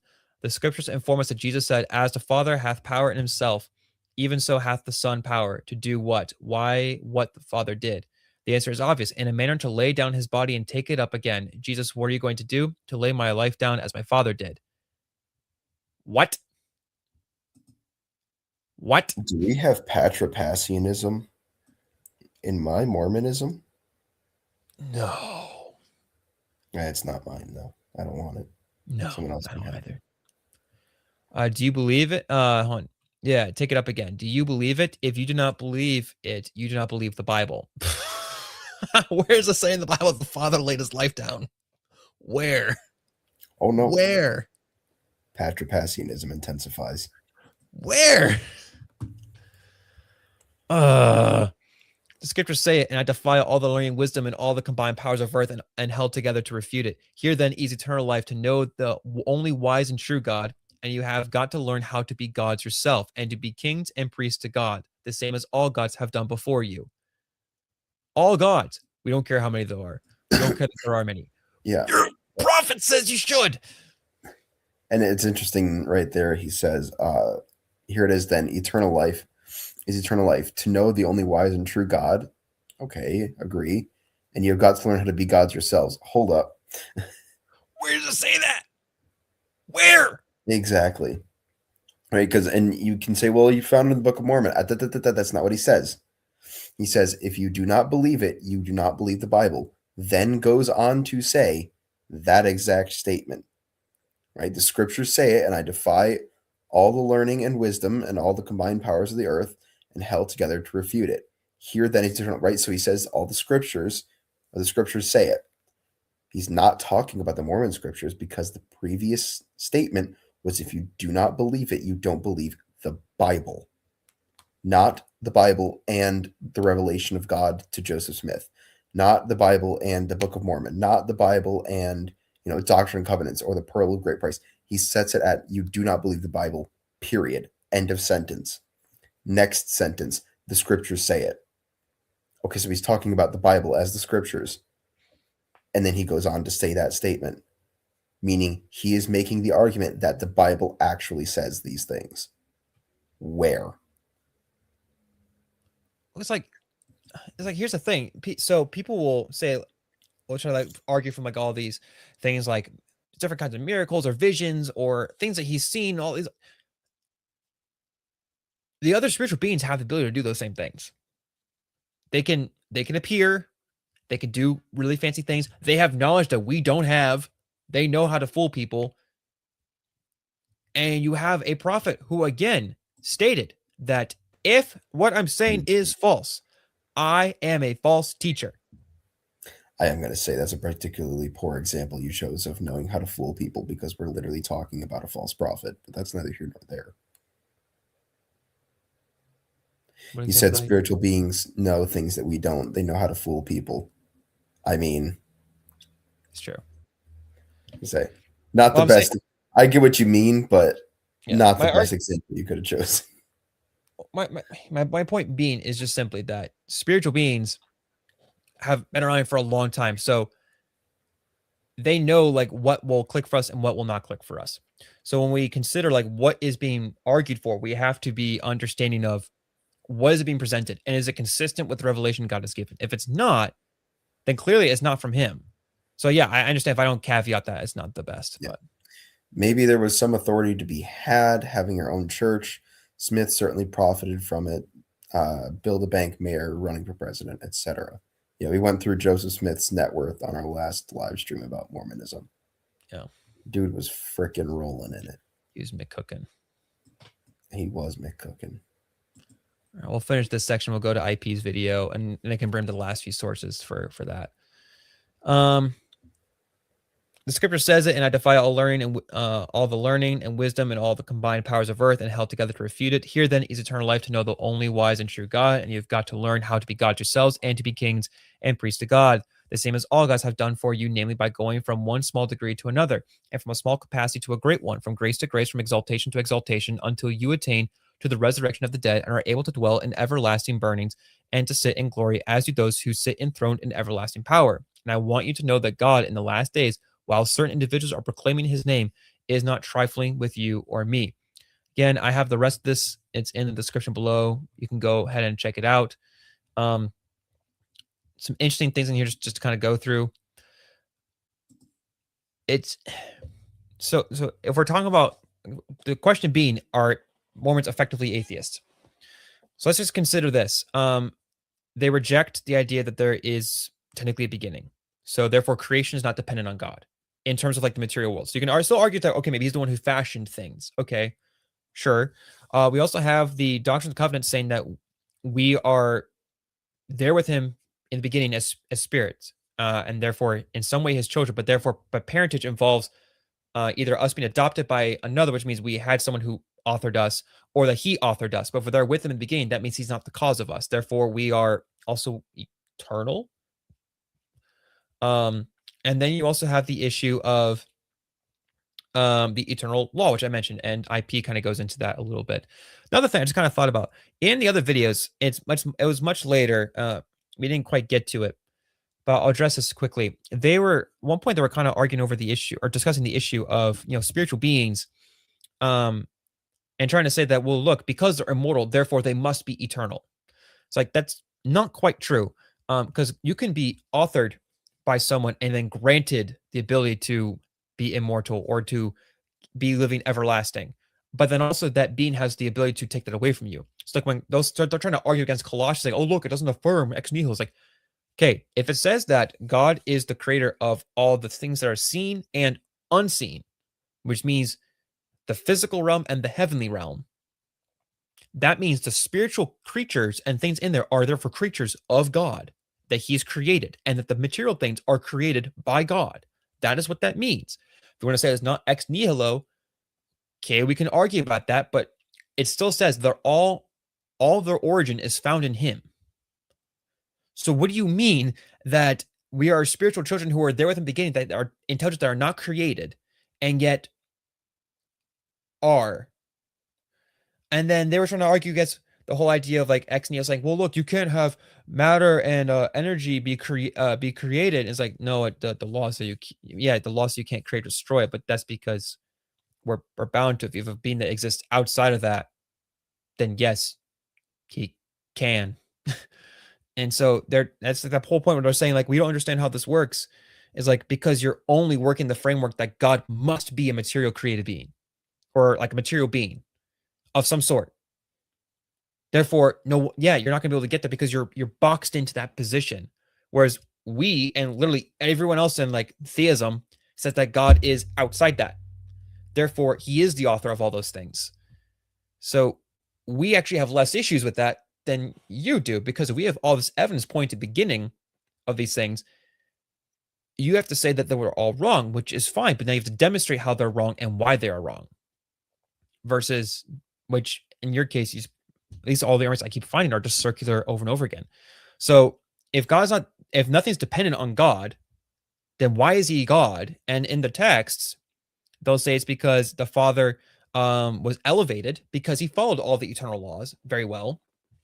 Okay, which means there's someone above him. So then the question is there someone above that Father? Because if the Father we call Father is comparable to the King to become exalted, then where's the line go? And why is this whole language of incomparability? Who is the most incomparable one? And if there isn't one, then is there a God? And then what do you mean by God? And this holds me to the question, like, are you guys just technically atheists because you don't really have a God? You just have a supernatural king. And that's all he is, because he did super well in his last life. That's all I'm getting. That's really all I'm generally asking. Like, do you have a response besides that does not just run in the same circle over and over and over again? That doesn't just kick the can down the road? Because I would be very curious to hear it, because your own sources seem to be pointing at that he is he is a created being, and that of some sort, and that he has an origin where he wasn't God and then he became God. But then you have also other Mormons saying that he is God. So now you have a difference in that. And then you have Joseph Smith saying that if I'm wrong, I'm a false teacher. And if you have a breakaway, then those people are saying he's a false teacher. Therefore, why are we trusting anything that he's saying? Because those are all built upon the same idea of who God is. His theology is based on who he thinks God is. I don't know. It's a mess. So let's look at this. It's an interesting video. It came out a little bit ago. I forgot about it. And then I came to these thoughts. And then when I was looking for stuff, this video popped up. And I was like, oh, this might be kind of fun to watch. It's a lot more philosophically focused, though. So don't worry, though. He breaks it down pretty well. All right.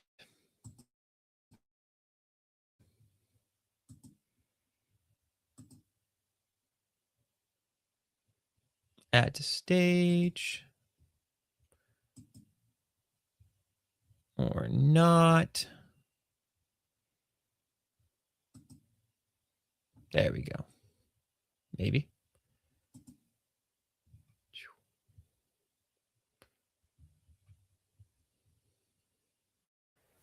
Whenever I had difficult questions when I was a Mormon, the reply was always pray about it. In other words, I can't answer, LOL.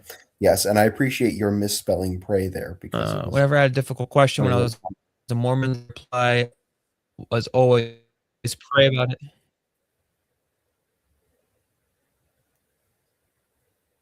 I'm on a delay again.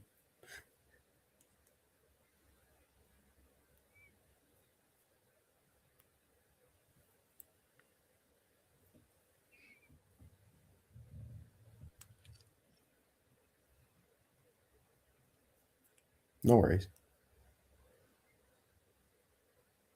Nope. Now? Am I back now? I don't know if I'm late or you were late. Am I back now? I think so. Speak. I don't know either. All right, you are delayed. Let's find out. Me, I think but it might be me. I'm crashing again. I don't know if it's you or me.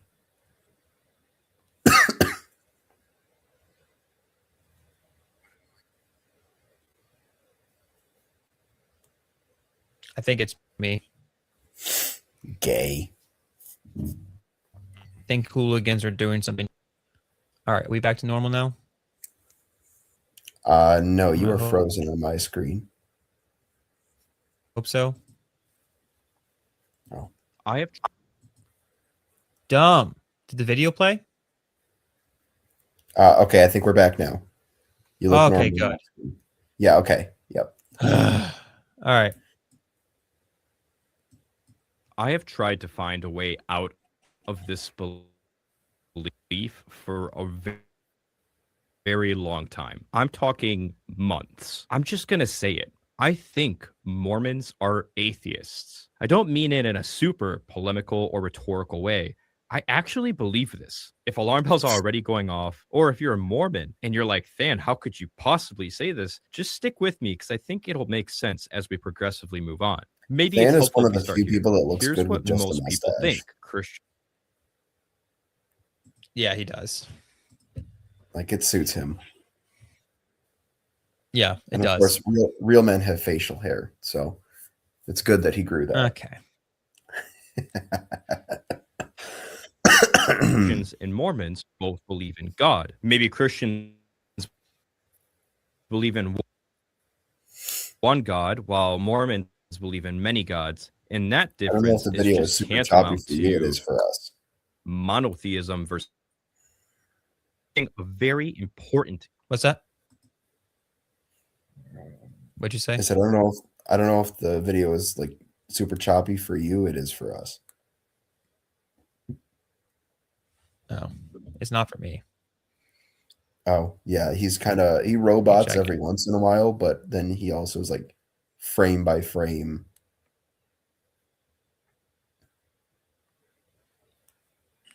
Well, oh, it is for you guys. Yeah, it's not for me. Do you want me to try to pull it up? Sure. Yeah, see, it is just choppy. In case. Okay, I can't show that comment. I can't show any comment now. Oh, there it is. Can't. All right, yeah, let me try pulling it up on my end. While we're waiting, let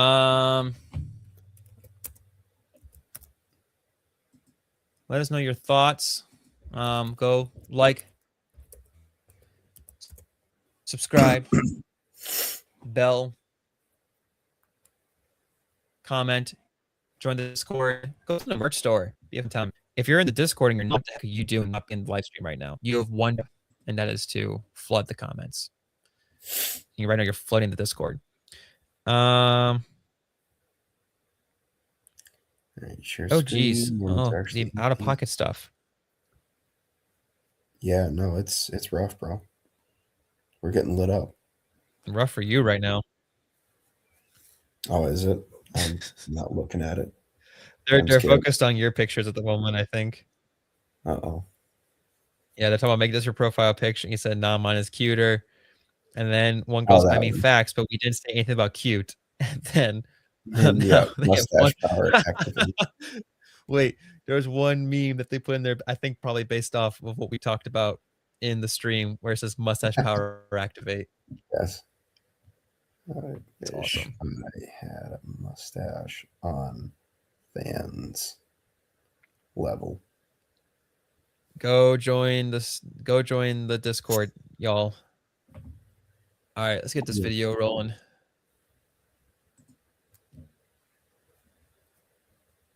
Or Caleb will be on his phone. Oh, sorry. I was looking at the Discord. I was actively just looking at the Discord and completely ignored everything you just said. Let's get the video rolling. All right. To find a way out of this belief for a very long time. I'm talking months. I'm just going to say it. I think Mormons are atheists. I don't mean it in a super polemical or rhetorical way. I actually believe this. If alarm bells are already... Let me know when you want me to stop it, because I'm going to be... Oh, hang on. We got a janitor in the house. Janitor in the house, baby. We're discussing our new favorite atheists, aka Mormons. And then Caleb and I realized that they have the official Mormon dilemma. Yes. What was the work that you were quoting from his sermon there? What's it called? It's the King Follett sermon. Follett. Okay, so if the King Follett sermon is true, Mormonism is false. If the King Follett sermon is false, Mormonism is false. Hey, Josh, in the Discord, you have another Steelers fan. Hey, who is it? You'll have to go and investigate yourself. And you can go investigate as well if you join our Discord. We are like, just, oh, dude. So it's funny you mentioned that, Caleb. You know, don't lie, you want to plan it too. I once had somebody ask me, you know, how can anybody believe Mormonism? And I was like, honestly, you're promising me my own planet to rule over. I would sign up for that. So it's funny you mentioned that. I've had that exact kind of point brought up to me before. Anyways. I don't know how much we'll actually stop because I'll probably do more commentary. If I'm running into screen sharing issues right now, I don't want to throw things off more, so I'll play more commentary. Okay, well, just let me know when you want to stop. And yeah, I got you. Going off, or if you're a Mormon and you're like, Than, how could you possibly say this? Just stick with me because I think it'll make sense as we progressively move on. Maybe it's helpful if we start here. Here's what most people think. Christians and Mormons both believe in God. Maybe Christians believe in one God while Mormons believe in many gods. And that difference is just tantamount to monotheism versus polytheism, not monotheism versus atheism. But I think this is missing a very important categorical question. Before we ask the question, how many gods do we believe in? We have to ask the more fundamental question, which is, what kind of being is God? So that being said, we have to define a few terms here. Within the philosophical literature, theism is defined as the belief in one God, and this is typically understood in the context of perfect being theism. Perfect being theism is just a big umbrella term, and there's tons of models of God under that, of which none of the Mormon conceptions fall under, and most of the time Mormons actually reject these notions. Then let's contrast monotheism or perfect being theism with polytheism. Polytheism it's just interesting because, I mean, yeah, we can talk about different definitions of terms, but like we even saw in that article that they refer to God as being perfect. So then the question becomes, what do you mean by perfect? Because even by the biblical standard, that means complete. And so if you guys are saying that if you're saying he's perfect and he's complete, then you do believe in a perfect being, which therefore contradicts Mormon theology. But if you're saying that he is not perfect and he's incomplete, then your own website is wrong because now you're saying that God isn't complete. Like, I just wish they were consistent, or they would just either use different terminology to explain what they mean, or they would actually like define their actual terms. Because like you have articles that are calling him perfect. You have text referring to him as like this great maximally perfect type of being. and yet they also reject it because this is the issue they run into. I just wish they were consistent on this so I could actually understand how to properly respond to them instead of feeling I have to give like 2 different answers for the same thing because they can't make up their minds.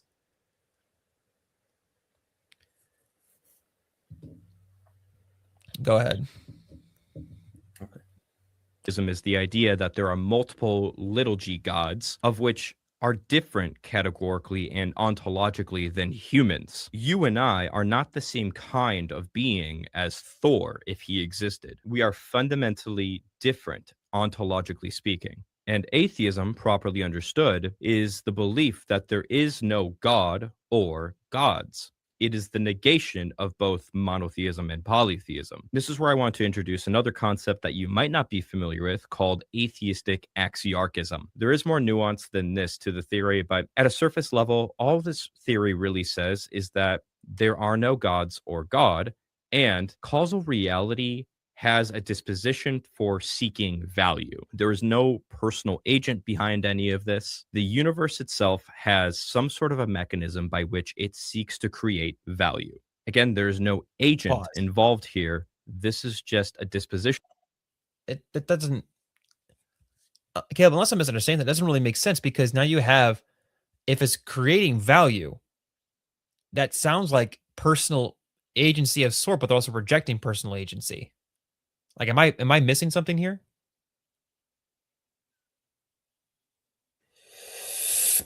No. Okay, so it's just a contradiction then. Yeah. Because they're arguing for these eternal laws that God submits to and or permits, depending on who you're talking to. But that's a personal agent, which means the universe therefore is God. Now we're like, are we atheists or are we what's the word? Which one were that believe like the universe is God? Are we like new age people or something? For like spiritualist? Maybe. Pantheist? Maybe. Something like that. Animist? Shinto? Well, Shinto not really, but probably not Shinto. It's like, are we atheists or are we like these spiritualists of some sort? Which is it? That's not. I just want to make sure I wasn't missing anything there, because if you're creating value seems to be like a personal thing. So how do you have value being created and not being done by personal agency and choice of some sort? Anyways, we can keep rolling. Alrighty. That causal reality has, much like causal reality has a disposition for me to pick something up and then it will fall due to the force of gravity. With that being said, here's a few key features of atheistic axiarchism. Value is fundamental. Moral law is uncreated. Reality has built-in teleology. There is no ultimate explanatory ground, and there's no creator in the system. Now, I want to point out that I'm not saying this is a stupid theory. It's a theory taken pretty seriously in the philosophical literature. The reason I bring this up, though, is because, as you'll see, I think Mormonism falls under the category of atheistic axiarchism. Now, before we move to that, maybe an analogy will help. If you watch anime, for example, many different shows have a cosmic force or a universal set of principles or rules that reality plays by. The characters obviously have to abide by these rules, but then also the narrative tends to unfold in virtue of those rules as well. For example, in the show Full Metal Alchemist, there's this thing called the law of equivalent exchange. Ha! Gay? Nerd. The basic principle in action in the anime is that in order to gain something, you must first give up something of equal value. And this is why in the show, something called human transmutation is completely outlawed. Spoiler alert, the main character in the show wants to resurrect a loved one. However, the value of a human life is infinitely greater than anything else you could possibly give up. And so in the show, there is nothing creating these laws, sustaining these laws, or giving way to these axiological or value-driven truths. They're just a fundamental feature of the reality they live in. In the same way, atheistic axiarchism posits that there are these moral, value-driven principles that undergird causal reality. And these are rules that reality plays by. With that out of the way, let's look at the relevant core doctrines that Mormon theology posits that's related to this topic. The big one to talk about is that Mormon. So that's effectively the model that he's arguing for, that they're going for here. And I guess my argument, what I was trying to point out here, is very, like, it's not exactly the same, but also it's very almost the exact same as what he was saying. It just doesn't have all the fancy philosophical wording and the nice mustache. But the emphasis on not having the nice mustache. All right. I don't think I could pull off just a mustache, though. My face does not Please have that. don't try. Please do not try. I think that was an invitation to try. You certainly can. I will never let you live it down. I thought you were going to say I'm going to quit Call to Defend if you do that. Are you kidding me? And miss out on that opportunity? You'd have more hair on your face than your head. Oh my gosh, you suck. It's not that bad. You suck so much. You're in fact the gay one. When the starting point is wrong, you will end in incoherence. Best part is that is what Joseph Smith said about his own argument. And then he proceeds to say something ridiculous. A clean face is dirty theology. Wait. Clean face. Go back. Dude, you had a clean face when you've been doing theology for a while. So I guess that you're a Calvinist. I guess that means your theology is you've been doing it dirty. Just saying, because you threw that out there in our comments last time. Just saying, you might be doing some dirty theology then.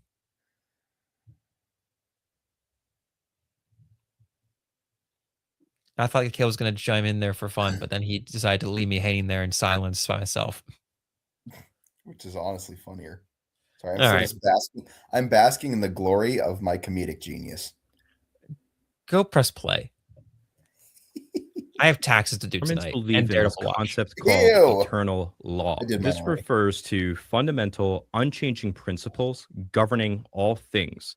Physical, spiritual, and moral. Even God is subject to this. If we look at Doctrine and Covenants 88, 36-39, we read, all kingdoms have a law given, and there are many kingdoms, for there is no space in the which there is no kingdom, and there is no kingdom in which there is no space, either a greater or lesser kingdom.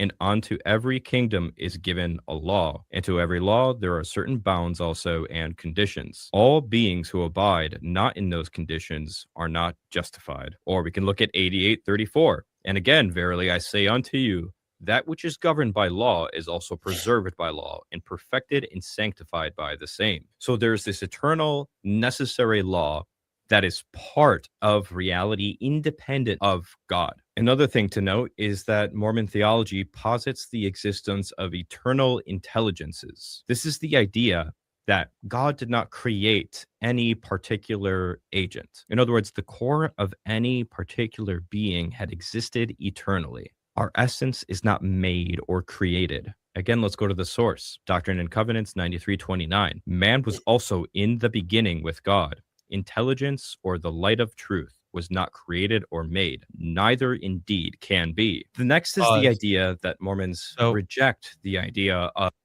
We had this comment earlier. We are spiritual to the Father, but we believe all of us have always existed. So we believe we are the same species as God. This is the comment we addressed earlier, which, is based on that a little bit, but we still get into the issue where later on, again, I'm not trying to pick on you, dude. I'm just pointing out that this is what the text says. We then say it could be said that God organized us. We exist before God made us his children. But so if you're saying that, then again, you're saying God has changed. But then there's also the idea that we are the spirit children of the Father. How? Because we can't be the spirit children of him if we're eternally existing with them. Like if you want to argue something regarding that, you have to, especially if you're saying for like different beings, then the being had to like cause the other beings. But if you're talking about if you want to start getting into Trinitarian theology, great. Caleb's saying something. What happened?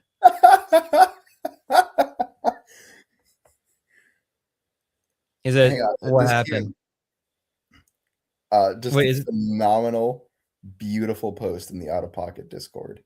if thy man cannot maintain his own beard, he cannot take care of his own woman. That one.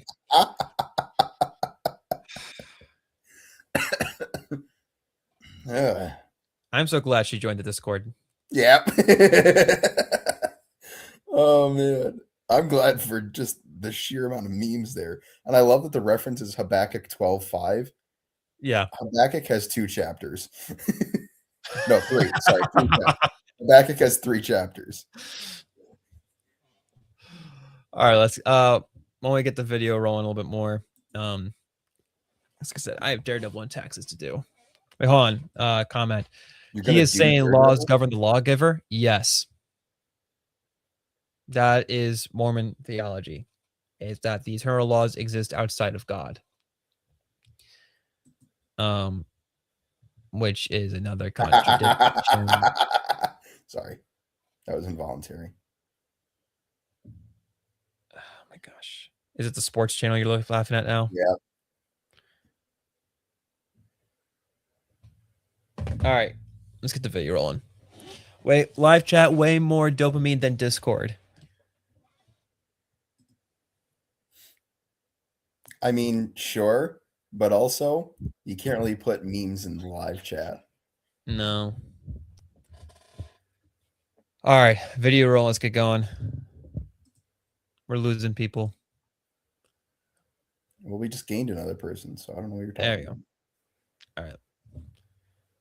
Indeed, can be. The next is the idea that Mormons reject the idea of creation ex nihilo. Creation ex nihilo is the idea that God created everything from nothing, and that all of reality is causally dependent on God. However, if you start to piece together some of these threads, you'll also come to another conclusion. Remember the previous 2 things we stated: eternal necessary law and eternal intelligences. Now we also have an eternal universe. All of these things existing independently of God. What all of this seems to entail is that nothing is actually dependent on God to exist, whether on a causal level or a modal level. And what ends up falling out of this is that nothing is actually dependent on the Mormon God. And here's the thing. They are being internally coherent because they also believe that God, in their mind, was once a man. Again, let's go straight to the source, the King Follett Discourse. God himself was once as we are now, and is an exalted man, and sits enthroned in yonder heavens. All right, let's pause and let all of this sink in really quick. Okay, he said let's pause, so I paused. I mean, he's kind of getting to the point we already made it before. But like when you kind of just compare, like, I don't know if you need to watch the rest of it at this point, because I know it's getting late. But the point, like, he's getting at is like, okay, if we consider these definitions and we consider, what do you mean this guy is whack? Than or Joseph Smith? Or you? I don't know, because Than is arguing against Mormonism right now. Joseph Smith, I would agree, is whack. I don't think I'm in the category. Anyways, but like I said, I don't know if we really need to watch the rest of this at this point, especially because it's getting almost at 10 o'clock. But the whole idea, like, okay, we have this definition of atheist, like, what was it, axiarchism, something like that. It was cute to hear you try to pronounce it. It's all right.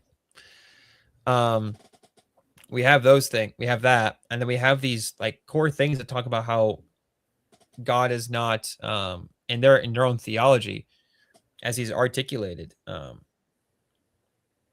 You're looking for the word, aren't you? I want you to take another stab at it, buddy. It's at the beginning. Is it? Yeah, it's more towards the beginning. Keep doing what you're doing. I'll find To the left, to the left, to the left.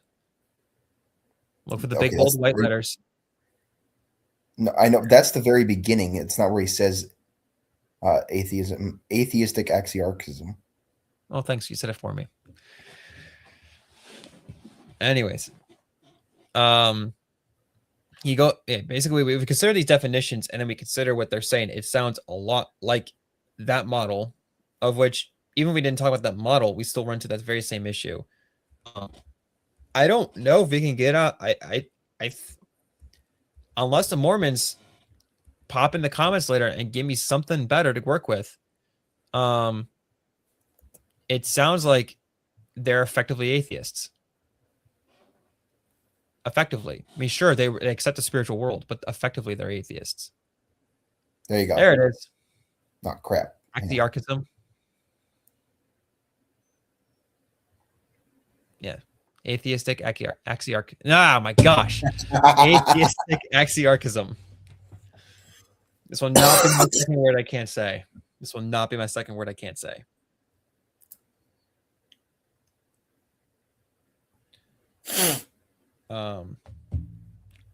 Last comment real quick. I was confused. The idea he was talking about. Yeah, he's basically explaining Mormon ideas and arguments, basically saying that they're effectively essentially. It's going to boil down sort of to this: if all beings are God, then no being is God. Right? It's syndrome from Incredibles. If everybody is God, then nobody is God. Well, that's the idea that Athanasius also argued. Kind of the issue with Hinduism and Buddhism, but that's a conversation for another time. That was as part of Athanasius' argument regarding in his book Against Heretics was that whole idea. It's like if the sun and the moon are, there's all these gods, then the sun and the moon, what distinguishes them? And he's going over all these things. But yeah, so Mormons, please help me understand how this is an atheism or one of the spiritualisms. And tell me, how do you get around the Mormon dilemma that we talked about earlier? Because it seems like that there's not really a way out of this right now. Then again, I'm not an expert, so please go ahead. I would love to know like what your best argument against it would be. Anyways, so go join the Discords in the comments. I'm sorry, not in the comments. It's in the description below. Good job, bud. What's that? I said good job. Thanks. If you'd like to see more Discord of every kind of the meaning of that word, feel free to like and subscribe while hitting that bell so you are notified every time we go live. I will usually be a little more vocal. I was kind of just hoping to not sound like death for the evening. Case in point. So you'll get to hear some much nicer, more mellifluous tones than whatever Josh spits out on a more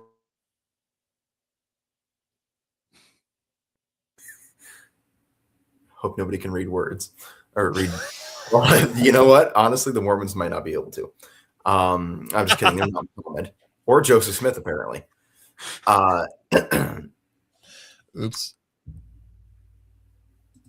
But if you'd like to see more just hopefully decent theology as to compare to whatever the last 30 seconds were, we do encourage you to stick around, check out a few videos, hang out for a little bit. We'd love to hear your thoughts. We'd love to know what you guys thought about this. Do you believe Mormons are atheists? If yes, explain your reasoning. If no, explain your reasoning. We'd love to know what you think. With all that said, though, Lord willing, we will see you on the next one. Peace.